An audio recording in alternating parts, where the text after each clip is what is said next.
Welcome to episode 178 of the Fully In It podcast. This is the fourth in a series of Q&A episodes that'll be running during my maternity leave with my fourth kiddo. These questions were submitted by my community on Instagram, and today's topic is, how do you handle picky eaters? Welcome to the Fully In It podcast with Kate Saffel, a show for powerful moms growing life-changing businesses while showing up intentionally for their families.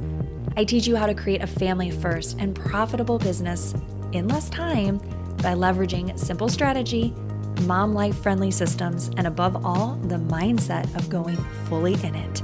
You ready?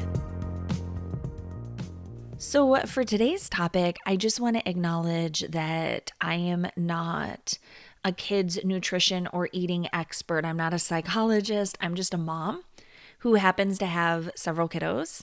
And I want to approach this from two different perspectives. One would be if you are just starting out and you are a brand new mom, this is the advice or encouragement I would give you from my perspective. Obviously, take what works for you, leave the rest. And then I'm also going to share how I would handle it if my kids were older and they happen to be picky eaters. Okay, so let's go ahead and kind of dig into two different perspectives on how to handle picky eaters. So the other night, my family and I were eating at one of our favorite kind of mom and pop Korean restaurants here where we live in Florida. And it's very unassuming. It's, in kind of in like a strip mall. You wouldn't expect it, but the food is so delicious and it is truly authentic Korean food. And, people always comment on the way that my kids eat because they will try any food pretty much at any time if they are offered it. Now, did I just get lucky with three kids who are open to a lot of diverse flavors? Possibly. I don't want to take full credit for who they are and that they love good food. But at the same time, there were some things that Kirk and I did from the very beginning. One of the things that we did was when each of our kiddos was a baby, we made sure that as soon as we started introducing solids and we could see that they could kind of handle the basics, we started to introduce new flavors and new textures. A rite of passage for each of my kids is that around their first birthday, sometime in that first year, we would go out for sushi and we would put some sushi on their plate and let them just explore the roll and put it in their mouth if they want and kind of, get used to a different kind of food. The other thing that we've always done is that we don't keep any children-specific foods in the house. So I don't buy dinosaur-shaped chicken nuggets. I don't make them a separate meal when I cook dinner. We don't do a lot of mac and cheese and things like that. And there's no judgment if that's your household. It was just a decision that Kirk and I made very early on that we wanted our time around the table to be very family-centered and not individual-centered. So they weren't getting meals customized to them. And even to this day, when my kids maybe complain and they're like, I don't want that for dinner or I want something else, I remind them that this is not a restaurant. They don't have a menu that they get to order off of. They get whatever I've made, and it is up to them to decide what of that meal that they want to eat.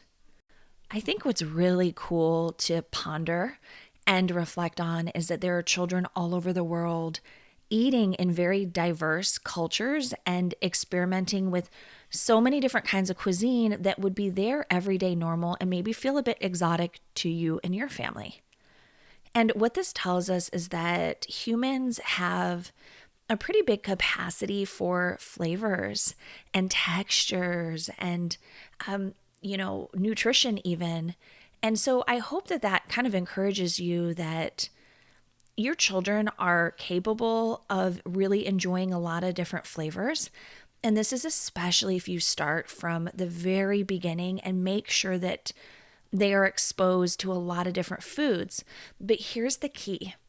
Kirk and I are not picky eaters. Kirk and I love trying new foods and going to different restaurants and really kind of pushing the culinary boundaries.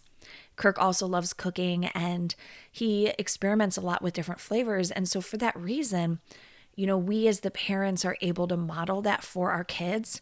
I think that this would be a bit harder if you yourself are a picky eater, because your kids are going to see how you eat, and ultimately they're going to model their eating behaviors after you, their parent. So I guess the big question here too is, why does it matter to you that your kids not be picky eaters? And are you willing to experiment and try some new things alongside them? Could this become part of your family culture where you get excited to try new foods together and make memories around them?